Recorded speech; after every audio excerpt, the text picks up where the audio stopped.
Your mood could lead to a heart attack. Isn't that something you want to hear on a Friday? Oh, goodness. Okay. A new study this week shows that anger could increase your risk.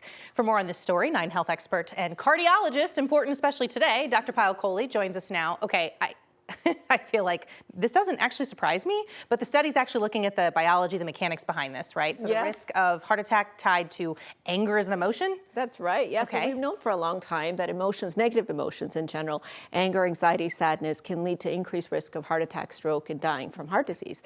This looked at the why. Why is it that that happens? So think about what happens when you get angry.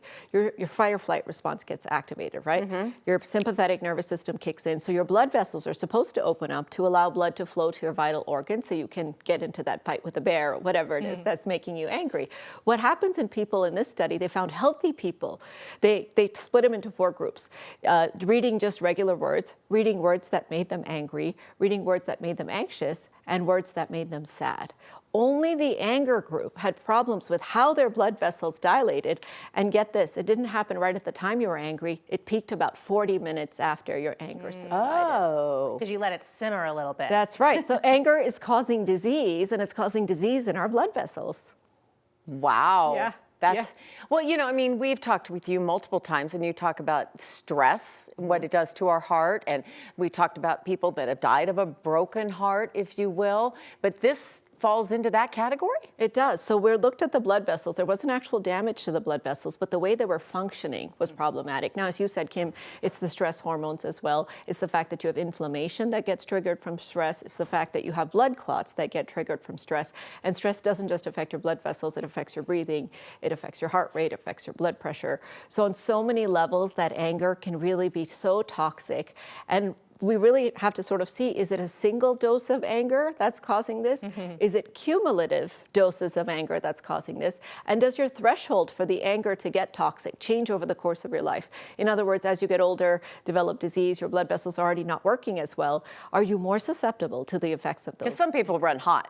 Let's just be honest. They just run hot. Yeah. Their whole life, they run hot. They do, and in fact, it's interesting. There's studies out there that looks at those type A personalities, the ones that are ambitious and driven and very time conscious, and they have a higher risk of cardiovascular disease as well. It's really easy to say, okay, deep breathing, Yes. calm down, Right. but perhaps you could make some lifestyle changes if you know this about yourself. Very much so. In fact, no, talking about studies, there's actually a study looking at heart attack patients that had the worst kind of heart attack, and they randomized them to behavioral therapy, doing some of those lifestyle changes to control their anger, to really get into anger management, and others who didn't. And what they saw was reversal of a lot of these effects on blood vessels. So it's really important to know that managing your anger and realizing that anger evolved to protect us. But today, all it's doing is hurting us. It's just toxic in every way.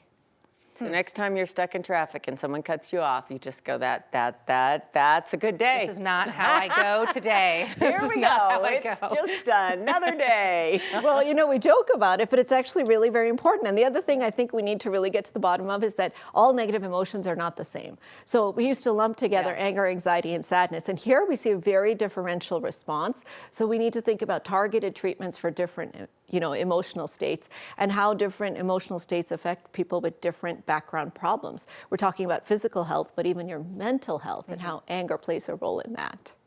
Super interesting. Okay, well, have a lovely weekend. Relaxing. Dr. Kohli. Try not to get angry at Soothing. anyone. Hope it's a great drive home. You're waiting in line at King Soopers, you smile about it. That's right. And don't forget, you can find more health news with Dr. Kohli at 9news.com/Dr. Kohli.